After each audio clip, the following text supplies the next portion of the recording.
I'm your host, Logan 23. You're joining me for Vampire Girl, Chapter 4. Tom continues to check your mother's vitals while you run your hand over the fresh demon mark on your arm. I'm not sure how, but your mother is stable. It's a stroke of incredible luck. She'll need rest for now. Keep an eye on her, but let me know if you need anything, Ari. I will. Thank you, Doctor. Tom strides out of the room, eager to let the nurses know of their good fortune. You perch gently at the foot of your mom's bed. It looks like I was able to sign the contract just in time. My mom's soul is safe. But Asher said we're leaving tonight and that I should say my goodbyes. I don't even know where to start. I need to pack, but what do I even bring on a trip to hell? Asher didn't tell me anything. I mean, I guess I can assume the weather is warm. I should definitely stop by the Roxy and say goodbye to Easton before I pack. She's been my closest friend my whole life, and she needs to know that I'm leaving. That should be the first place I visit. But before that, this is probably my last time I'm gonna see my mom for a while. Turn to your mother and eyes welling up with tears. You wish you could be here when she wakes up, but per the contract, that will only happen when you choose one of the 7 princes of hell to marry. So when her eyes finally open once more, you'll be a bit tied up as queen of the demon realm. I don't know how to even start this goodbye. I'm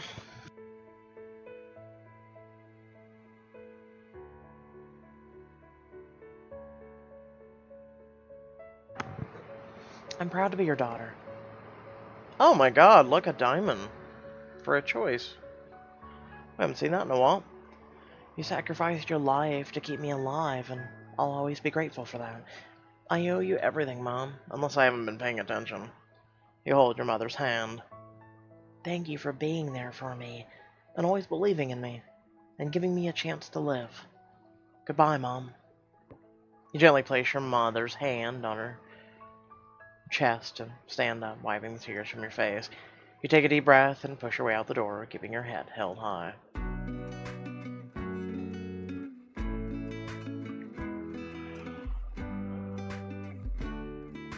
I wonder, could you just text your best friend from hell?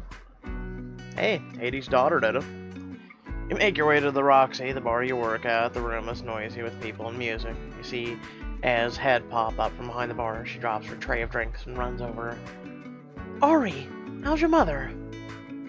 Oh, by the way, someone informed me that apparently, dystropia is apparently where, Esmeralda was formerly, I guess, a male.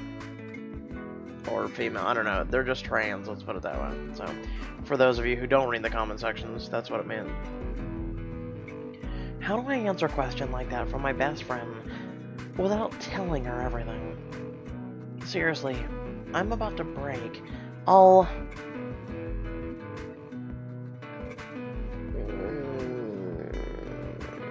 mean, technically she's still in a coma. She hasn't waked up. So, tell her mom's in a coma, but say it. It looks like she's gonna be in a coma for a long time. Oh, sweetheart. I'm so sorry. Keep your head up. This doesn't mean she won't wake up. You can't give up hope. I know, I'm trying. But listen, I have some pretty big news. Oh yeah? What's going on, sugar? I'm leaving. The man in the bar the other day, Asher. The one who looks like he was chiseled by Michelangelo? Yeah, that one. I'm going away with him. What? You joking? Where are you going? What do I tell her? Should I be honest? Lie. We're going to Paris. I mean, what? Asher's some hotshot lawyer that's opening a practice in another state. He offered me a position to work as his paralegal. Damn, girl, are you serious? I mean, are you sure that's a good idea? You don't really know him that well. I know, this is all happening so fast, but I promise you he's legit. And with everything that's happened to my mom, there's no way I'm gonna afford the medical bills. Working for Asher is the only way I can afford to pay them off. I hate seeing you leave, but it sounds like an amazing opportunity to become something. So you slept with him, right? She always knows when to pry. What should I say? Of course not. Good Lord, Az. Of course I didn't. I'm just saying, you're probably going to be spending a lot of nights working alone with him, sleeping in hotels, and a man who looks like that, you gotta test drive before you buy. Yeah, well, let's assume I'm going to be a bit preoccupied in that arena. And there's no time to even think about that kind of thing. I'm leaving tonight. Why so quickly, darling? The job starts tonight. I'm just here to say goodbye before I go to pack. Oh, sweetheart, I'm gonna miss you. You didn't even give me a chance to throw you a going-away party. Well, you better visit me anytime you're back in Portland. Well, you'll hear from me soon. You haven't seen the last of me, as I promise. Good. I need to hear updates about your new life of yours. With you gone and your mom in the hospital, your house is sure gonna be quiet. Suddenly a light bulb goes off in your head. Hey, are you busy right now? I mean, I'm working, why? Come with me, I have a surprise for you. I've never been one for surprises. What's it you're on about? Think of it as a parting gift. Come on. I can't just leave. I'm in the middle of my shift. Humor me just this once. Your last day with your best friend? Esmeralda sighs. You watch the gears turn in her head. You always knew to convince me to play along. Let's hurry. I can't afford to miss out on my tips. I mean, she gave you $200. How about that? You and Az enlist another server to come cover her section and then rush to your destination. You draw closer. Az picks up on where you're headed. By the time you two are in reach of the front door, she's confused.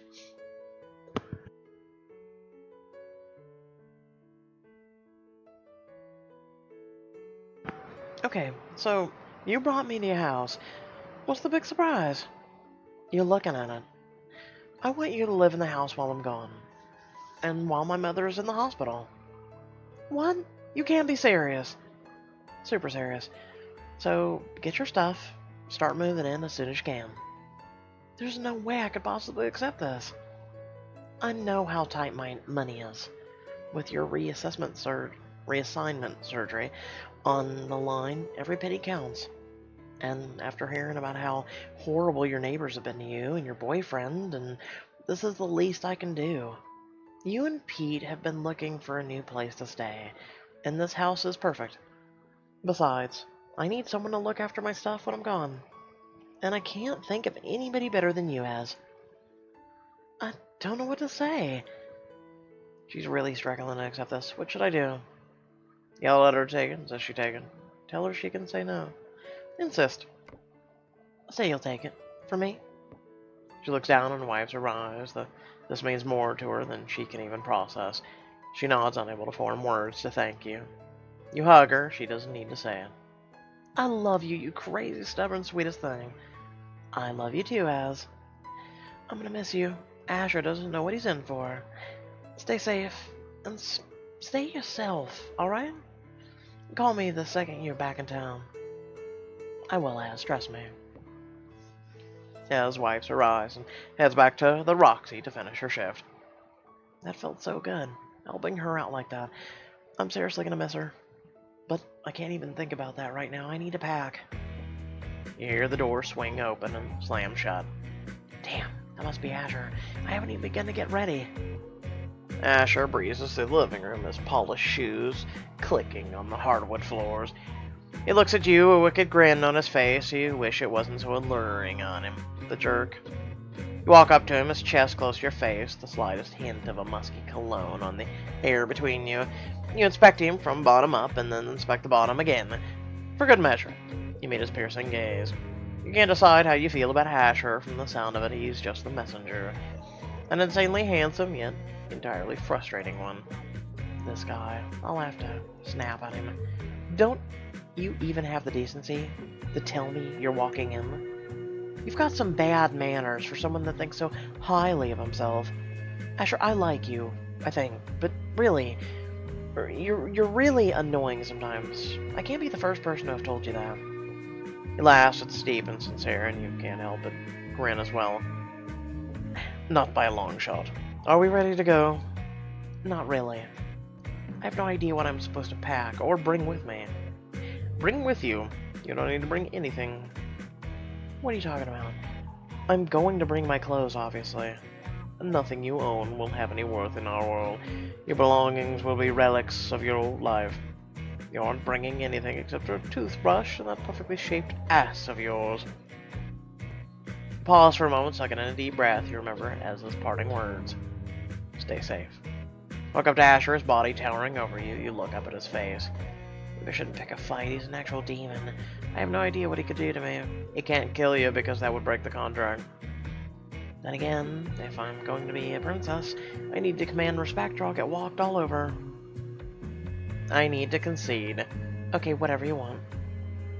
I have some outfits packed for my last weekend trip with Ez. I wanted to wash them first, but you may bring one bag of your clothes if you insist.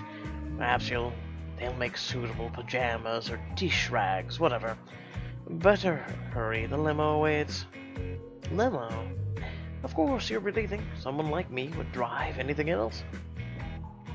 You don't even try to answer. It's also surreal. Asher heads out the door, presumably to wait for you in a swanky ride. I'm taking a limo to hell. Am I stuck in a cheesy 80s rock song? I mean, if we hop on a highway, sure. I'm on the highway to hell. Whatever. I'm gonna grab some clothes and get out of here. Grab as many clothes as you can and shove them into a backpack before heading to Asher's limo. I'm in a comfortable ride on the highway to hell. He wasn't joking. You toss the bag onto the seat of the limo as you climb in. You sit opposite Asher, running your hand along the smooth leather of the seats. As soon as the door closes, you feel the car zoom off. The pull of the momentum drags your body sideways, your stomach drops, your palms get sweaty. You feel the revving of the engine in your seat, your hands start shaking. What's wrong? You're shaking like a leaf. Oh no, he noticed. Don't want to be honest with him about why I'm shaking. If I tell him, he might tease me, but maybe he'll understand me better. I think it's best if I stay silent. You sit quietly, avoiding eye contact with him. Ari, you look positively terrified. It's adorable, but... Go to hell, Asher. Not without you, Ari! I have a theory. I think you're afraid of this car. I think it makes you anxious. I think it's why you walk everywhere you go. The car accident. The one that hurt my mom and me. Look, I don't want to talk about it. I understand. I can't say I've ever had an anxiety problem before, but I imagine you feel powerless. Is that true? I guess I'd say that's pretty accurate. Well, the question you need to ask yourself is simple. Do you feel in control right now? Like you said, I'm shaking like a leaf, so what do you think, Asher? Maybe that's the problem. You're not in control. You have no power, and it's driving you mad. No power. Yeah, that's about right, the jerk. Cross your legs and look away from him. A clue for him to shut up. He doesn't. I've always been infatuated with control. How it feels to have it. Give it, take it. It's also why I find myself infatuated with women that like to take control. He hops across the seat to sit beside you and puts his arm over your shoulder. You cross your legs as he shifts closer. All I know is that if you were my queen, you would have more power than you could possibly imagine. Any desire you have immediately fulfilled. He leans in, his body hovering close to yours. He gently places his hand on your thigh. His touch sending sparks through your whole body. When was the last time you've given in to temptation, Ari? You and Asher lock eyes. You sense a hunger in his deep eyes, but he's waiting, showing all the restraint he can. His body language makes it clear from this point on the control is yours. Do you keep it or let Asher have it? My heart is racing so fast. I have every reason to hate him, but Asher is undeniably one of the most gorgeous men I've ever seen. He's so powerful, so confident. He knows what he wants, and right now it's me. I'm just shaking my head. His hand lingers on your thigh. You feel fingers dance higher, then pause, waiting for you to act. I can't hold back any longer. Talk yourself down. You scoot away from him on the seat, and then feel his hand lightly trail away from your leg and before it drops to the seat between you. No thanks, Asher. Your charms are going to have to be better than that if you want this princess. I have 7 princes waiting for me. I'm not going with you just because you're the delivery boy. I may not have any control over the position I'm in, but you can damn sure bet I'm going to make the most of it. Asher smiles, but you can't tell if it's because of you or his own train of thought. He relaxes back in the soft leather. Can I ask you something? Now would be a strange time. Are you still feeling anxious? Stop for a moment and realize your anxiety is completely gone. How did you do that? Because he took your mind off of it. I didn't. You did. Never forget, Ari. Take control of your fears and they retreat. The limo stops. Asher cuts his gaze and looks out the window. To be continued. We're home. You look out the window and see an enormous, beautiful mansion. It's practically a palace, but you have a feeling that Asher considers it average at best. This doesn't seem like the underworld. Where are we exactly? The door to the underworld. At least the one I'd prefer we use. You both hop out of the limo and make your way through the mansion's entrance. It's very old and rustic. As your eyes adjust to the light, you nearly gasp. This place is a dream. The mansion is massive and elegant. On the walls hang beautiful paintings you're sure are worth millions. They are stale, perfumed by the delicately historic furniture. It smells like an old library in a comforting way.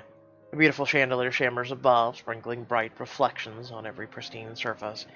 What is this place? This is our residence while we visit this world. We use this house to travel to and from your realm and ours. This place is incredible. I feel like I just walked into a Renaissance painting. You demons are anything but subtle.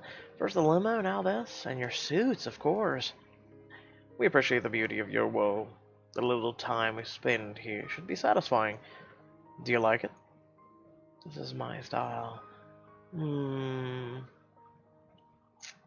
Yeah. I wouldn't mind spending some time in a place like this. Sad to say, this house is just a cosmic bus stop for us today. So get up now before we depart. Before we leave, you will of course need to change into something else. Excuse me, what's wrong with the way I dress? So many things, darling. You need to dress as the person you are, not the person you were. And you are a princess, Ari. If you wish for people to treat you as such, then you must dress as such. You sound like the person who could use a punch in the face. Only trying to help, but I invite you to try. Upstairs is a bedroom. The wardrobe is filled with dresses I personally selected for you. You have dresses for me upstairs, and you know my size. I sized you at the bar. It's one of my many, many talents. I had to imagine you without the silly waitress apron, of course. But it's safe to assume you've run my mind. With even less. Shut him up. I knew you were checking me out, but it's creepy to have assigned numbers to my curves on sight. If it makes you feel any better, they are exquisite numbers. Anyway, once you've made yourself presentable, we will make our way to your new home. Whatever, I'm picking the dress, though. You say that, but whatever diamonds cost. You head up to the large staircase, resting your hands on the smooth wooden rails as you ascend to the top.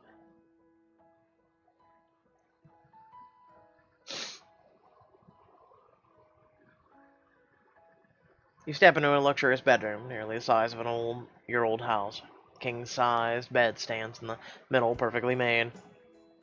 A large closet is open, revealing an assortment of regal dresses and gowns. You breathe in the oaky scent of the fireplace as it quietly crackles away. Is this really how vampire royals live? How am I going to spend eternity? Maybe Asher's right. If this is the kind of world they live in, I might fit in better if I dress the part. What should I wear? The prettiest one? More like the most revealing one. Asher's favorite.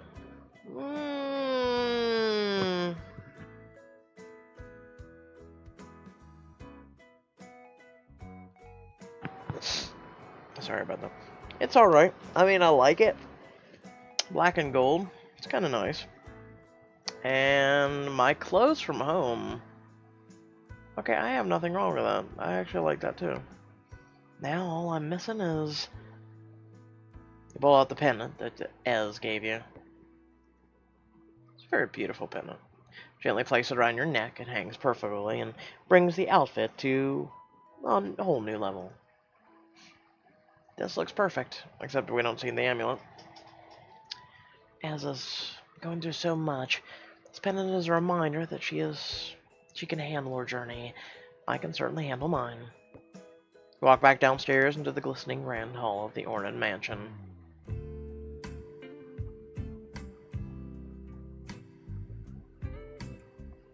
Asher has been waiting patiently, eager to see you arrive. He practically skips as he speed walks over to you. You are wearing the hell out of that dress, Ari. We're not wearing a dress, but okay. You catch his eyes fall to your chest, lingering for longer than they should. You let him look, a smile creeping over your face. You okay? His attention snaps back to you. What? Of course, I was just, Sure. Tease him some more. You adjust your dress, pushing it down a bit to reveal a bit more cleavage. You watch his gaze fall back down to your neckline. Trying his best to be sneaky, he's not. I assume you're ready to leave. Time is money, and though I've got an alternative of both, I'd still prefer we keep to schedule. I'm all set. Are we taking the limo? To the underworld? You can't be serious. Dude, this is all new to me. How the hell am I supposed to know how we get there? Oh, over here, of course. You both walk to a large or ancient-looking mirror. Its golden frame is intricately carved with floral designs encrusted with precious stones. A mirror. That's seriously how we're gonna travel. Mirrors act as the doors from our world to yours. The mortal presses their hands against a mirror and feels only the cold reflection of themselves. But our kinds can simply walk through them. Please? That's actually kind of cool. You gently place your hand against the mirror and you feel your hand go through the reflection. The mirror feels like water on your hand, gently tingling your fingers. Strange, it feels cold and refreshing like a dip in a stream. Asher extends his hand. Take my hand, then we'll dive in together. I'll brush him off, I'm fine. I've never walked through a mirror before, but I'm pretty sure I can figure it out. It's like the Matrix. Remember that, where he touches the mirror and it's not a mirror, it's like liquid on his fingers? That's the same precipice they have. Very well then, don't trip. Take a step into the mirror and feel the cold reflection wrap around your calf. The feeling is like you're submerging in icy water. You shift your weight and send yourself plunging through the mirror. A cold shiver runs through your entire body. And just like that, you're gone. Free your mind now. Free your mind. It's been a very long day, hasn't it? I'm gonna take another break. Today's just been a real shit day for me as well. Stay tuned for 5 of 5 of Vampire Girl, and then I think we're gonna take a break for the night. Sorry if I let you guys down. Just today, I mean, I'm just very tired, kind of sleep deprived, and then at the same time, I'm just kind of not in a really good mood in the whole 9 yards, you know? I don't know. Anyway, that being said, please remember to like, share, and subscribe. Add description below links to social media, Discord, and a few links to support me and my content. I'll catch you all in the next video. Peace.